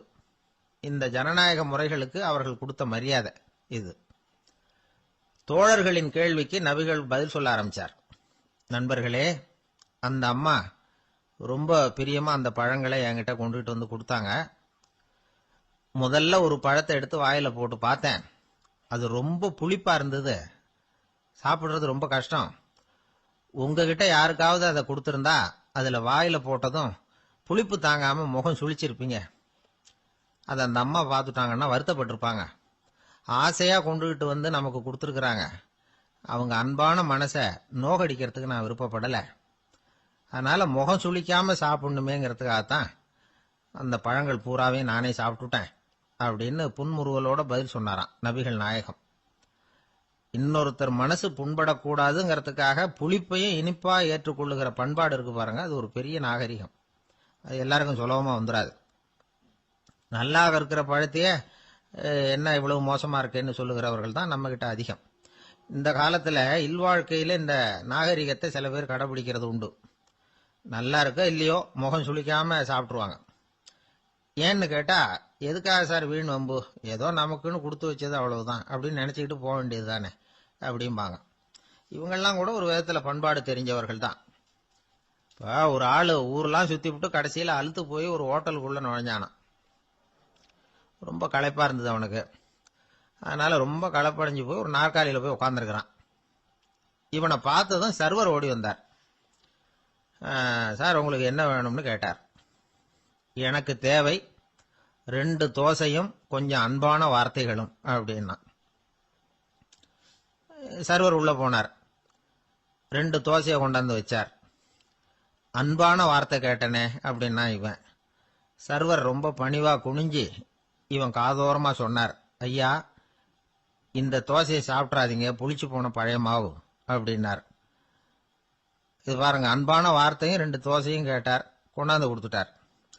இப்படி இருக்கிறவர்களும் இன்றைய மனிதர்கள்ல அதிகம். அதனால மனிதர்கள் ஒவ்வொருத்தரும் ஒவ்வொரு விதம். நம்ம கிட்ட பிரியமா நடந்துகிறவர்கள் மனம் கோணும்படி நாம் நடந்து கொள்ளக்கூடாது அப்படிங்கிறது தான் நபிகள் நாயகம் அவருடைய செயல் மூலமா நமக்கு உணர்த்தி இருக்கிற வாழ்வியல் உண்மை. அவனுக்கு வயசாயிட்டுது, இந்த கவலை பயம் எல்லாமும் அதிகமாயிட்டுது. மரண பயம், ராத்திரியில சரியா தூங்க முடியல, இப்படி ஆயிட்டுது நிலைமை. அந்த அரசன் ஏற்கனவே எப்படின்னா போர்க்களங்கள்ல எத்தனையோ பேரை ஓட ஓட விரட்டி இருக்கிறான். இருந்தாலும் இப்ப அந்த துணிச்சல்லாம் எங்கேயோ போயிட்டுது. பேசாம படுத்திருக்கிறான். அப்படியே படுத்தாலும் தான் தூக்கம் வரமாட்டேங்குது. என்ன பண்ணலாம்னு யோசிச்சான் இந்த மன்னன். உடனே எல்லா அமைச்சர்களையும் கூப்பிட்டான். எனக்கு நிம்மதி இல்லை, எதை நினைச்சாலும் பயமா இருக்கு, எனக்கு ஒரு ஆலோசனை சொல்லுங்க அப்படின்னா. என்ன ஆலோசனை வேணும் அப்படின்னு சொல்லி கேட்டாங்க. எனக்கு ஒரு நெருக்கடியான சந்தர்ப்பம் ஏற்பட்டு போச்சுன்னு வச்சுக்கோங்க. அந்த நேரத்துல நீங்க யாருமே என் பக்கத்துல இல்ல ஆலோசனை சொல்றதுக்கு அப்படின்னா, அந்த சமயத்துல எனக்கு உபயோகப்படுற மாதிரி ஒரு வாசகம், பொன்மொழி ஏதாவது சொல்லுங்க. அத நான் என்னுடைய வைர மோதிரத்துக்கு அடியில பதிச்சு வச்சுக்கிறேன் அப்படின்னார். தேவைப்படுறப்போ உதவும் அப்படிங்கறதுனால. அவர் போட்டிருந்த மோதிரமும் அதுக்கு தகுந்த மாதிரியே திறந்து மூடுறது மாதிரி அமைஞ்சிருந்தது. ஏதாவது வாசகம் எழுதுனா உள்ற வச்சுக்கலாம், அதுக்கான வசதி அதுல இருந்தது. அமைச்சர்கள்லாம் யோசனை பண்ணாங்க, இது மாதிரி ராஜா கேட்கிறாரே, என்ன வாசகம், அதாவது பொன்மொழி சொல்லலாம் அப்படின்னு எல்லாரும் யோசனை பண்ணாங்க. ஒருத்தருக்குமே சரியா தோணல, ஒரே குழப்பமா இருந்தது. ஏன்னா நெருக்கடியான சமயத்துல உபயோகப்படுறது மாதிரி ஒரு பொன்மொழி வேணும்னு சொல்லியிருக்கிறார். அப்படி இப்படி யோசிச்சு பார்த்தா ஒண்ணுமே தோணல. எல்லாரும் குழம்பிக்கிட்டு இருந்த நேரத்துல ஒரு பெரியவர் அந்த பக்கமா வந்தார். அவர் சொன்னார், நான் வேணும்னா அதுக்கு பொருத்தமா ஒரு வாக்கியம் சொல்றேன், ஆனா ஒரு நிபந்தனை, அதை யாரும் ரொம்ப ஆர்வம் காரணமா அவசரப்பட்டு படிச்சிடக்கூடாது. அதை ரகசியமா அந்த மோதிரத்துக்குள்ள எழுதி வச்சுக்கணும். எப்பவாவது இக்கட்ல மாட்டிக்கிற சமயத்துல மட்டும் வேற வழியே இல்லை அப்படிங்கிற நிலைமையில மட்டும்தான் அதை திறந்து பார்க்கணும். அப்படி நீங்க இருக்கிறதா இருந்தா நான் அதை சொல்றேன் அப்படின்னாரு அந்த பெரியவர். சரின்னு ஒத்துக்கிட்டாங்க எல்லாரும். அதே மாதிரி அவர் ஒரு வாக்கியத்தை சொன்னார். அவர் சொன்ன வாக்கியத்தை ரகசியமா மோதிரத்துக்குள்ள பதிச்சு மூடியாச்சு. ராஜா அதை விரல்ல மாட்டிக்கிட்டார். கொஞ்ச நாள் ஆச்சு. அந்த ராஜாவுக்கு ஒரு சோதனை வந்தது. என்ன சோதனைன்னா, அடுத்த நாட்டு மன்னன் படையெடுத்துக்கிட்டு வந்துட்டான். அவன் இவர்கிட்ட ஏற்கனவே தோத்து போனவன். ஒரு வெறியில வந்திருக்கிறான். தோற்று போனவன் மறுபடியும் சண்டைக்கு வந்தா எப்படி வருவானோ அப்படி வர்றான். ஒரு வெறியில வந்தான், ஜெயிச்சுட்டான். என்னாச்சு இவரோட நிலைமைன்னா, நாட்டை இழந்துட்டார், எல்லாத்தையும் இழந்துட்டார். கடைசியா ஒரு அடிபட்ட குதிரையில ஏறி தப்பிச்சு போயிட்டார், வேற வழி இல்லைன்னு. பின்னாடி துரத்திக்கிட்டு வராங்க. இவர் ஒரு மலை உச்சிக்கு போயிட்டார். அதுக்கும் அப்பால போக முடியாது. ஏன்னா அந்த பக்கம் பயங்கர பள்ளம். உல்லாச பயணிகள் கண்டு கழிக்கிற இடம் அது. ஆனா இவருக்கு அது சாவு பயணத்தின் வாசல், திரும்பவும் முடியாது. அவ்வளவு குறுகிய பாதை அது, வேற வழியே இல்லை. இந்த நேரம் சூரிய ஒளி மோதிரத்துல பட்டு மின்னிச்சு. உடனே இவருக்கு ஞாபகம் வந்தது. மோதிரத்தை திறந்து படிக்கிறார். அதுல இருந்த வாசகம், இந்த நிலையும் மாறிவிடும், this too will pass away. அவருக்கு ஒரு தைரியம் வந்தது. பின்னாடி வந்தவங்களும் திசை மாறி வேற எங்கேயோ தேடி போயிட்டாங்க. அவங்க விரட்டிக்கிட்டு வரலன்னா இவ்வளவு அழகான ஒரு இடம் இருக்கிறதே எனக்கு தெரியாம போயிருக்குமேன்னு நினைச்சார். இவ்வளவு அழகை ரசிக்கிறதுக்காக ஒரு நாட்டையே கூட இழக்கலாம்னு தோணுச்சு அவருக்கு. அமைதியா அந்த அழகை ரசிச்சார். எதிரிகள்லாம் எங்கேயோ போயிட்டாங்க. மன்னர் நாடு திரும்பினார். மறுபடியும் படைகளை திரட்டினார். கொஞ்ச நாள்ல படை எடுத்துக்கிட்டு போனார். யாருகிட்ட தோத்து போனாரோ அவரையே வெற்றி கண்டு திரும்பி வர்றார். வரவேற்பு விழா பிரமாவப்படுது. ஆடல் பாடல் கோலாகலம். இதை பார்த்தது அந்த ராஜாவுக்கு தலகால புரியல. நம்மளை இனிமே யாராலையும் ஜெயிக்க முடியாதுன்னு நினைச்சார். அகம்பாவம் லேசா எட்டி பார்த்தது. இப்ப மறுபடியும் சூரிய ஒளிப்பட்டு மோதிரம் மின்னிச்சு. அதை திறந்து மறுபடியும் படிக்கிறார். இந்த நிலைமையும் மாறிவிடும், this too will pass away. அவ்வளவுதான். அவர் மனசு அடங்க ஆரம்பிச்சுட்டுது. ஆணவம் போயிட்டுது. இதுல இருந்து நாம தெரிஞ்சுக்க வேண்டியது என்னன்னா, எந்த சூழ்நிலையிலையும் நாம கவலைப்பட வேண்டியதில்லை. ஏன்னா இங்க எதுவுமே நிரந்தரம் இல்லை. அந்த ராஜா மாதிரியே நம்ம ஆளு ஒருத்தன் ஒரு மோதிரம் போட்டிருந்தான். அதுக்குள்ள அவன் எழுதி வச்சிருந்த வாசகம், எதுக்கும் கவலைப்படாதே அப்படிங்கிறது தான். ஒரு நாள் பயங்கரமான கவலையோட உட்காந்துருந்தான். பக்கத்துல இருந்தவங்க சொன்னாங்க, இது மாதிரி சந்தர்ப்பத்துல தான் நீ உன் மோதிரத்தை திறந்து பார்க்கணும்னாங்க. இவனுக்கு கவலையோட எரிச்சலும் சேர்ந்துகிட்டது. அது எப்படி முடியும், இப்ப திருட்டு போனது என்னோட அந்த மோதிரம் தானே அப்படின்னு சொல்லிவிட்டு தலையில கை வச்சுட்டு உட்காந்துட்டான். இப்படிலாம் சொல்றது உண்டு. இருந்தாலும் நாம எந்த சூழ்நிலையிலையும் கவலைப்பட வேண்டியதில்லை அப்படிங்கிற உண்மையை புரிஞ்சுக்கணும். அப்படி கவலைய வெல்றதுக்கான வழி தெரிஞ்சுட்டதுன்னா வாழ்க்கையில வெற்றி நிச்சயம். ஒருத்தர் வேகமா நடந்து போறார். கடத்தெருவுல ஒரு ஸ்வீட்டு கடையை பாக்குறார். உடனே சடன் பிரேக் போட்டது மாதிரி நிக்கிறார். ஒரு ஸ்வீட் வாங்கி சாப்பிடலாமேன்னு மனசு சொல்லுது. டாக்டர் வேணாம்னு சொல்லியிருக்கிறார், உடம்புக்கு ஒத்துக்காது, அதனால அது வேணாம்னு சொல்லுது அறிவு. இவர் மனசு சொல்றத கேட்கல, அறிவு சொல்றபடி கேட்கிறார். அதனால மறுபடியும் வேகமா அங்கிருந்து நடந்து போயிடுறார். அவர் நல்ல மனுஷன். மனுஷனுக்கு அறிவும் இருக்குது, உணர்ச்சியும் இருக்குது. எதுக்கு எடுத்தாலும் உணர்ச்சி வசப்பட்டுக்கிட்டு இருக்கக்கூடாது. அறிவு வசத்துல நாம இருக்கணும். அப்பதான் நாம நல்லபடியா வாழ முடியும். இல்லைன்னா அவஸ்தை தான். மகாபாரதத்துல சந்தனுன்னு சொல்லி ஒரு அரசன் வர்றான். அவன் ஒரு சமயம் அறிவு வசப்படாம உணர்ச்சி வசப்படுறான். அதாவது ஒரு நாள் கங்கை கரையில ஒரு அழகான பொண்ணை பாக்குறான். இவனுடைய மனசு அவகிட்ட போயிடுது. அவளை கல்யாணம் பண்ணிக்கிறதுக்கு ஆசைப்படுறான். அந்த பொண்ணு சரின்னு சம்மதிக்கிறா. ஆனா ஒரு நிபந்தனை போடுறா. அந்த நிபந்தனைக்கு சம்மதம்னு சொன்னாதான் உன்னை கல்யாணம் பண்ணிக்குவேன்னு சொல்றா. சரி, அவ போட்ட நிபந்தனை என்ன தெரியுமா? இது மாதிரி, நான் உங்க மனசு புண்படுற மாதிரி எந்த காரியம் பண்ணாலும் நீங்க என்ன ஏன்னு கேட்கக்கூடாது, நான் செய்யற காரியத்தை தடுக்கவும் கூடாது. அப்படி நீங்க செஞ்சா அடுத்த கணமே நான் உங்களை பிரிஞ்சு போயிடுவேன். இதுதான் அந்த பொண்ணு போட்ட நிபந்தனை.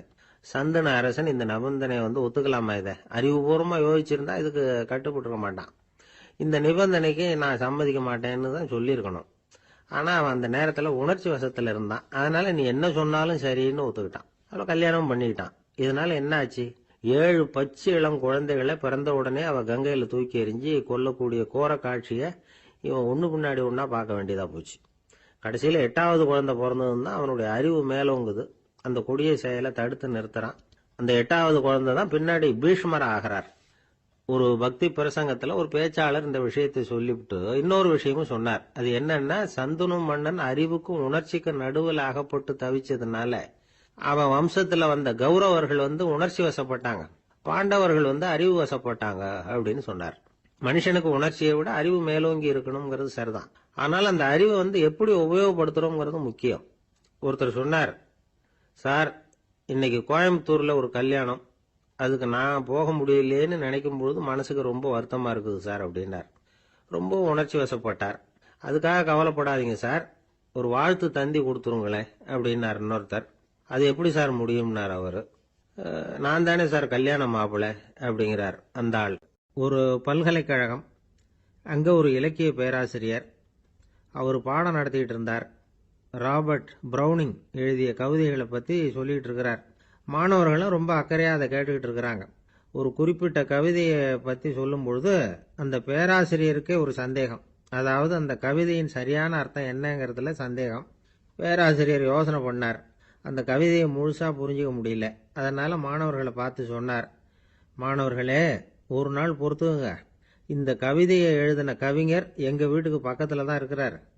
இன்னைக்கு சாயந்தரம் நான் அவரை நேரிலேயே போய் பார்க்கறேன், பார்த்து இதுக்கு என்னங்க அர்த்தம்னு கேட்டுட்டு வந்துடுறேன், அதுக்கப்புறம் உங்ககிட்ட சொல்றேன் அப்படின்னாராம். அன்னைக்கு சாயந்தரமே அந்த பேராசிரியர் கவிஞரை தேடிக்கிட்டு போயிட்டார். கவிஞர் அவங்க வீட்டில் அவர் பாட்டு உட்காந்துருந்தாராம். இவர் போய் அவர் முன்னாடி உட்காந்தார். அப்புறம் கேட்டார், ஐயா அந்த கவிதையின் முழு பொருள் என்னன்னு தெரிஞ்சுட்டு போறதுக்காக வந்திருக்கிறேன் அப்படின்னாராம். எந்த கவிதை அப்படின்னாராம் அவரு. இவர் அந்த கவிதையை சொல்லியிருக்கார். கவிஞர் கொஞ்சம் யோசனை பண்ணிவிட்டு அப்புறம் சொன்னாராம், பேராசிரியரே நீங்க கொஞ்சம் தாமதமா வந்துட்டீங்கன்னாராம். இவருக்கு ஒன்றும் புரியல.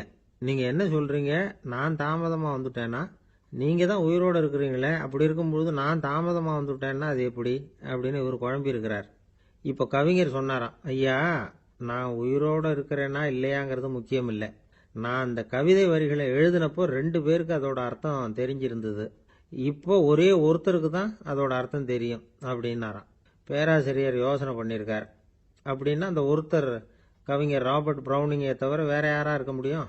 இவர் தான் அப்படிங்கிறத அவர் மனசுல நினைச்சுக்கிட்டார். அதனால சொன்னார், ஐயா நான் தாமதமா வரல, அந்த கவிதையின் பொருள் என்ன அது சொல்லுங்கன்னார். பேராசிரியரே நான் சொல்றது உங்களுக்கு புரியலன்னு நினைக்கிறேன். நான் இந்த வரிகள் எழுதினப்போ 2 பேருக்கு அதோட அர்த்தம் தெரிஞ்சிருந்தது. அந்த 2 பேர் யாருன்னா, ஒருத்தர் ராபர்ட் பிரௌனிங், அதாவது நான், இன்னொருத்தர் கடவுள். இப்போ அது கடவுளுக்கு மட்டும்தான் தெரியும். நானே இதை பத்தி பல தடவை யோசனை பண்ணி பார்த்தேன். இது ரொம்ப அழகானது, ஆனாலும் ரொம்ப வழுக்கலானது. அதை பிடிச்சிட்டோம்னு நினைச்சிட்டு இருக்கும் பொழுதே காத்து மாதிரி அது உங்ககிட்ட இருந்து ஓடி போயிடுது. எனக்கு ரொம்பவும் வருத்தமா தான் இருக்குது. நிச்சயமா நான் தான் இந்த வரிகளை எழுதியிருக்கிறேன், அதுல அர்த்தம் இருக்குங்கிறது எனக்கு தெரியும், அதை நான் உணர்றேன். ஆனா நீங்க என்ன மன்னிக்கணும், எனக்கே கூட அதை என்னால விளக்க முடியல. அப்படி இருக்கும்பொழுது உங்களுக்கு எப்படி அதை நான் விளக்க முடியும் அப்படின்னாரா அந்த கவிஞர். அனுபவிக்கப்படக்கூடிய எல்லாமே விளக்கப்படக்கூடிய ஒன்றல்ல, விளக்கப்படும் எல்லாமே அனுபவிக்கப்படக்கூடிய ஒன்றல்ல அப்படிங்கிறது ஞானிகளுடைய கருத்து. அதுக்காக தான் அந்த சம்பவம். வாழ்க்கையில் நீங்கள் தொடர்ந்து ஆய்வு செய்து கொண்டே இருக்கக்கூடிய விளக்கங்களை ஒருபோதும் அடைய முடியாத பரிமாணங்கள் இருக்கிறதுனால தான் அது அலுப்பு தட்டாமல் இருக்குது. உங்களால் நிறைய அனுபவிக்க முடியும், இருந்தாலும் நீங்கள் அனுபவித்து அறிந்த விஷயங்கள் கூட வார்த்தைகளால் விளக்கப்பட முடிவதில்லை அப்படிங்கிறது பெரியோர் சிந்தனை. இதெல்லாம் ஒரு பக்கம் இருக்கட்டும். நமக்கு தெரிஞ்ச பேராசிரியர் ஒருத்தர் 1 மணி நேரம் ரொம்ப விவரமா வகுப்பு எடுத்தார். கடைசியா சொன்னார், மாணவர்களே ரொம்பவும் எளிமையா விளக்கமா எல்லா விவரமும் சொல்லியிருக்கிறேன், அதனால இதுல உங்களுக்கு சந்தேகம் வர்றதுக்கு வாய்ப்பே இல்லை. இருந்தாலும் கேட்க வேண்டிய கடமை கேட்கிறேன். இதுவரைக்கும் நடத்தினதுல யாருக்காவது ஏதாவது சந்தேகம் உண்டா அப்படின்னு கேட்டாராம். எனக்கு ஒரே ஒரு சந்தேகம் தான் சார் அப்படின்னு எழுந்திரிச்சு நிக்கிறான் ஒருத்தன். என்னன்னு கேட்டாராம். இதுவரைக்கும் நீங்க என்ன பாடம் சார் நடத்துனீங்க அப்படின்னானா அவன். அம்மாக்காரங்களுக்கு அடிக்கடி ஏற்படுற கவலை ஒன்று உண்டு. அதாவது குழந்தை சரியா சாப்பிட மாட்டேங்குதே அப்படிங்கிற கவலை. இவங்கெல்லாம் ஒரு விஷயத்த நல்லா புரிஞ்சுக்கணும். குழந்தைகள்ங்கிறவங்க பெரியவங்க மாதிரி இல்லை. அவங்க கடிகாரத்தில் மணியை பார்த்துட்டு சாப்பிட்றதுக்கு உட்கார்ற ரகம் கிடையாது. பசிச்சா சாப்பிடுவாங்க, இல்லைன்னா விளையாடுவாங்க அல்லது தூங்குவாங்க. அது புரியாம அவங்கள கட்டாயப்படுத்தி அல்லது மிரட்டி சாப்பிட வைக்கிறது ரொம்ப தப்பு. ஒரு 8 மாச குழந்தைக்கு 3 மணி நேரத்துக்கு ஒரு தடவை பசிக்கும். அந்த நேரம் பார்த்து சாப்பாடு கொடுத்தா அடம் பண்ணாமல் அது பாட்டுக்கு சாப்பிட்றோம். அதே குழந்தைக்கு 1 வயசு ஆகிறப்போ 4 மணி நேரத்துக்கு ஒரு தடவை பசிக்கும். இந்த வயசுல இயற்கையாவே பசி குறைஞ்சிருக்கும். அது புரியாம என் குழந்தை முன்னாடி மாதிரி இப்ப சரியா சாப்பிட மாட்டேங்கிறான் அப்படின்னு சில பேர் டாக்டர் கிட்ட போய் சொல்லிக்கிட்டு இருப்பாங்க. இன்னொரு விஷயம், ஒரு குழந்தைக்கு வயசு அதிகமாகிற வேகத்துக்கு உடம்பு எடையும் அதிகமாகிக்கிட்டே போவாது. உடம்பு எடை அதிகமாகிற வேகம் குறைஞ்சிக்கிட்டே வரும். 6 மாச குழந்தைக்கு ஒரு வாரத்துல 150 கிராம் எடை கூடும். ஒரு வயசுல வாரத்துக்கு 71 கிராம் எடை கூடும். இது புரியாம அதிகமா சாப்பாட்டை கொடுத்து குழந்தைய கஷ்டப்படுத்தக்கூடாது. ஏன்னா அளவுக்கு மீறின உணவு அஜீரணத்தை உண்டு பண்ணிவிடும். குழந்தைக்கு ஒரு தட்டில் கொஞ்சமா ஆகாரத்தை வச்சு கொண்டுகிட்டு போய் கொடுக்கணும். மலை மாதிரி குவிச்சு வச்சா அதை பார்த்ததுமே பசி அடங்கி போயிடும். அடிச்சு மிரட்டி பயமுறுத்தி குழந்தைய சாப்பிட வைக்கிற பழக்கம் இருக்கு பாருங்க, அதுக்கு ஃபுட் ஃபோர்ஸிங் அப்படின்னு பேர். இப்படி பண்ணுனா குழந்தைக்கு சாப்பாட்டில் விருப்பம் குறைஞ்சிரும், அதை கண்டாவே வெறுக்க ஆரம்பிச்சிரும். அது மாதிரி உளம் சார்ந்த பசி குறைவு, சைக்கோஜெனிக் அனோரெக்சியா, அது ஏற்படுமா. சாப்பாடுங்கிறதே ஒரு தண்டனை மாதிரி தோணும். குழந்தைகளுக்கு பிடிச்ச மாதிரியான ஆகாரத்தை கொடுக்கணும். சத்து அதிகம் இருக்குங்கிறதுக்காக அதுக்கு பிடிக்காத ஆகாரத்தை கொடுத்து கட்டாயப்படுத்தக்கூடாது. குழந்தைகளுக்கு 2 வயசு ஆகிறப்போ இயற்கையாகவே எதிர்மறை குணம் உண்டாகும். அதாவது அந்த எதிர்மறையா பேசுறது, இது மாதிரி சமயங்களில் நாம் என்ன சொல்கிறோமோ அதுக்கு நேர்மாறாக நடந்துக்கும். ஏட்டிக்கு போட்டி, சாப்பிட சொன்னால் விளையாட போவோம், விளையாட சொன்னால் சாப்பாடு கேட்கும். இதை புரிஞ்சுக்கிட்டு நடந்துக்கணும். குழந்தை சொன்ன பேச்சை கேட்கலேன்னு கோவப்படக்கூடாது. குழந்தை வளர வளர பிடிவாத குணம் வர்றது சகஜம். கேட்டதை வாங்கி கொடுத்தாதான் சாப்பிடுவேன் அப்படின்னு பிடிவாதம் பண்ணும். வாங்கி கொடுத்து விடுறது தான் உத்தமம். நீங்களும் அதுகிட்ட பிடிவாதம் பண்ணிட்டு இருக்கக்கூடாது. ஏன்னா கேட்டது கிடைக்கலையேங்கிற ஏமாற்றம் கூட குழந்தையோட பசியை குறைச்சிரும். கேட்டது கிடைச்சுட்டா பசி அதிகமாகும், கொடுத்ததை மலமலன்னு சாப்பிட்றோம். குழந்தைகளுக்கு கண்ட கண்ட நேரத்தில் சாப்பிட்றதுக்கு எதையாவது வாங்கி கொடுத்துக்கிட்டு இருந்தா சாப்பாட்டு நேரத்தில் சாப்பிடாம அடம் பண்ண ஆரம்பிச்சிடும். பள்ளிக்கூடம் போகிற பிள்ளைங்க காலை உணவை சரியாக சாப்பிட மாட்டாங்க. அச்சம், அவசரம், பரபரப்பு இதெல்லாம் தான் காரணம். பள்ளிக்கு புறப்படுறதுக்கு ஒரு 3/4 மணி நேரத்துக்கு முன்னாடியே சாப்பாடு போட்டுருங்க, அது சரியாக போடும். படிக்கிற குழந்தைகள் உடல் சோர்வு, மனச்சோர்வு இது காரணமாக கூட சாப்பிட மறுக்கிறது உண்டு.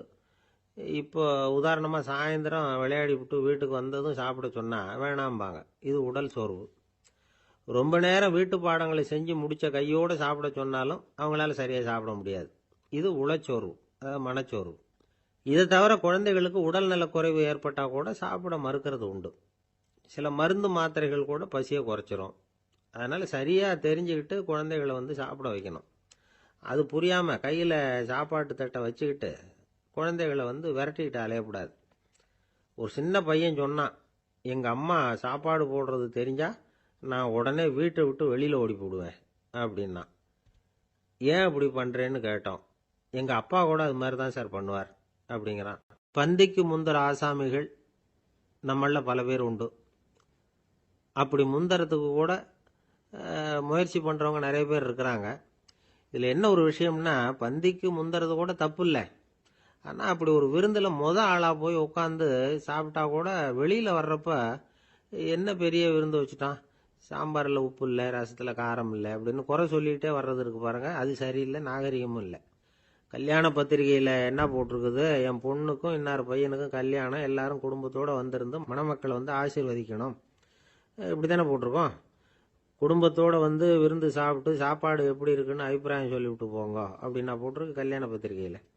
ஒருத்தர் வீட்டு விசேஷத்துக்கு போயிருக்கோம்னா எவ்வளவோ அசௌகரியங்கள் நமக்கு ஏற்படலாம். ஏராளமான கூட்டம் வந்திருக்கும். எல்லாரையும் அவங்க தனித்தனியாக கவனிச்சிக்கிட்டு இருக்க முடியாது. நாம தான் அனுசரித்து நடந்துக்கணும். நாமளா போய் வாழ்த்த வேண்டியவங்களை வாழ்த்தி விட்டு சேரணும். அதை விட்டுட்டு பத்திரிக்கை கொடுத்தானேன்னு போனேன், கவனிப்பே சரியில்லை அப்படின்னு புலம்பிக்கிட்டு இருக்கக்கூடாது. ஒரு விருந்துக்கு போனால் அங்கே எப்படி நடந்துக்கணும் அப்படிங்கிறத பற்றி கூட அனுபவசாலிகள் சில விவரங்கள்லாம் சொல்லியிருக்கிறாங்க. இந்த காலத்தில் கல்யாணம், பிறந்த நாள், அது இதுன்னு நிறைய விருந்துகள் நடக்குது. அதெல்லாம் எதுக்காக? மனித உறவுகளை வளர்த்துக்கிறதுக்காக தான், வேற எதுக்கு? ஒரு விருந்துக்கு போனால் அமைதியாக பொறுமையாக போய் உட்காரணும். அடித்து பிடிச்சிக்கிட்டு இடத்த பிடிக்க போகிறேன் அப்படின்னு நிற்கக்கூடாது. முதல் பந்தி நடந்துக்கிட்டு இருந்தால் அது முடிஞ்சு இலை எடுத்து சுத்தம் பண்ணதுக்கு அப்புறம் போய் உட்கார்றது தான் நாகரீகம். இலை எடுக்கிறதுக்கு முன்னாடியே அங்கே போய் உட்காந்தா நல்லா இருக்காது. நீங்கள் சாப்பிட்டுட்டு உட்காந்துருக்கீங்களா, சாப்பிட்றதுக்கு உட்காந்துருக்கீங்களா, பார்க்குறவங்களுக்கு சந்தேகம் வந்துடும். அதே மாதிரி இலையில எல்லா ஐட்டமும் பரிமாறினதுக்கு அப்புறம் சாப்பிட ஆரம்பிக்கணும். ஒவ்வொரு ஐட்டமாக வைக்க வைக்க நாம பாட்டுக்கு எடுத்து உள்ளே தள்ளிகிட்டே இருந்தோம்னா எதை வச்சோம் எதை வைக்கலன்னு பரிமாறினவரே குழம்பி போயிடுவார். ஏன்னா எப்போ பார்த்தாலும் இலை காலியாகவே இருக்கும். சாப்பிட்றப்போ உங்கள் சாப்பாட்டையே நீங்கள் கவனிக்கணும். அடுத்தவங்க இலையில என்ன இருக்குது, பக்கத்தில் இருக்கிறவர் எதை அதிகமாக சாப்பிட்றார், இதெல்லாம் நமக்கு என்னத்துக்கு? எல்லாரும் சாப்பிட்டு முடிக்கிற வரைக்கும் பொறுமையாக இருக்கிறது தான் நல்லது. நீங்கள் மட்டும் திடீர்னு பாதியில் எழுந்திரிச்சு பக்கத்தில் இருக்கிறவங்களுக்கு சங்கடமாக இருக்குமேங்கிறதெல்லாம் யோசிக்காமல் நீங்கள் பாட்டு எழுந்திரிச்சு போகக்கூடாது. பக்கத்தில் உள்ளவங்க உங்களை எழுந்திரிக்க சொன்னால் எழுந்திரிச்சு போகலாம். விருந்துகளில் சாப்பாட்டை வீணாக்கிறதே ஒரு நாகரிகமாக போட்டுது இந்த காலத்தில். சாப்பாட்டுக்கே கஷ்டப்பட்டுக்கிட்டு பல பேர் இந்த உலகத்தில் இருக்கிறப்போ சாப்பாட்டை வீணாக்கிறது எவ்வளவு பெரிய மோசங்கிறத நினச்சி பார்க்கணும். வேணுங்கிற அளவுக்கு கேட்டு வாங்கி சாப்பிட்றது தான் முறை. விருந்தில் இந்த பஃபே அப்படின்னு சொல்லி ஒரு முறை சொல்கிறாங்கல்ல, அதாவது உணவு வகைகளையெல்லாம் பொதுவாக ஒரு இடத்துல வச்சுடுறது, நமக்கு தேவையானதை நாமே எடுத்து ஒரு தட்டில் போட்டுக்கிட்டு சாப்பிட வேண்டியது. இதில் கூட சில பேர் தேவைக்கு அதிகமாக எடுத்து போட்டுக்கிட்டு வீணாக்குறாங்க. சில சமயம் கடைசியாக சாப்பிட போகிறவங்களுக்கு எல்லா ஐட்டமும் கிடைக்காம போகலாம். அதை போய் பெருசு பண்ணிகிட்டு இருக்கக்கூடாது. என்ன சார் இந்த அளவுக்கு கூடவா நாகரிகம் தெரியாமல் இருக்கிறோம், இதை போய் பெருசாக சொல்ல வந்துட்டீங்களே அப்படின்னு நினைக்கலாம். ஒருத்தர் 2 பேருக்கு இந்த விவரம் தேவைப்படலாம். அவங்க காதலையும் இது விழட்டுமேங்கிறதுக்காக தான் இது. ஒரு பெரிய கல்யாண விருந்து நடந்துகிட்டு இருந்தது.